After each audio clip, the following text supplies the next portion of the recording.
لیکن جب قرآن کی آیتیں نازل ہوتے اور صحابہ یاد کرتے، لیکن اس قرآن کی آیتوں کو جب سمجھنے کی بات آتی، جو اپنی زبان پر فخر کیا کرتے تھے، لیکن اس قرآن کی آیتوں کو سمجھنے کے لیے صحابہ حضور کی بارگاہ میں جاتے اور کہتے یا رسول اللہ، میں نے قرآن کی اس آیت کو تو یاد کیا ہے، لیکن اس کا مطلب آپ ہمیں سمجھا دیں۔ قرآن کو آپ آسان نہ سمجھیے۔ آج یہ اور بات ہے کہ ہمیں بے کا مطلب نہیں پتا، الف کا مطلب نہیں پتا، لیکن قرآن کے ترجمے پر جب آپ غور کریں گے تو قرآن کی ایک ایک لفظ پر اس کا سانس اس کا معنی بنتا ہے۔ اسی لیے تو مولا علی نے فرمایا اے لوگوں، میں نے قرآن کو پڑھا ہے، اسے سمجھا ہے،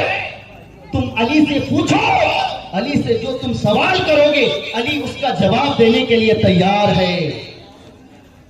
ہمارے اندر وہ طاقت، ہم یہ دعویٰ کریں، یہ چیلنج کر سکتے ہیں، ہم کسی سے یہ کہہ سکتے ہیں کہ ہم سے جو سوال کرو ہم اسے جواب دینے کے لیے تیار ہے، لیکن مولا علی نے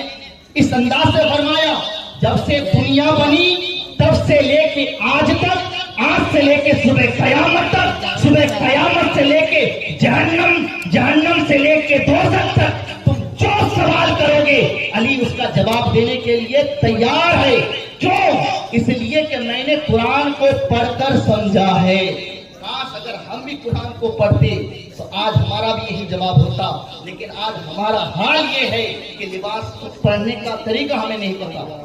سنت طریقہ کیا ہے، کھانے کا طریقہ کیا ہے، سونے کا طریقہ کیا ہے، چلنے کا طریقہ کیا ہے، اسلامی زندگی میں ہمیں کیسے اپنے آپ کو، اپنی زندگی کو بسر کرنا ہے۔ تو میرے پیارے آقا صلی اللہ تعالیٰ علیہ وسلم کے پیارے پیارے دیوانوں، تو ہمیں چاہیے کہ ہمیں قرآن کا علم حاصل کریں، اور قرآن جو ہے نا، قرآن اللہ پاک نے ہر علم قرآن کے اندر رکھا ہے۔ اگر آپ نے قرآن کو سمجھ لیا، پڑھ لیا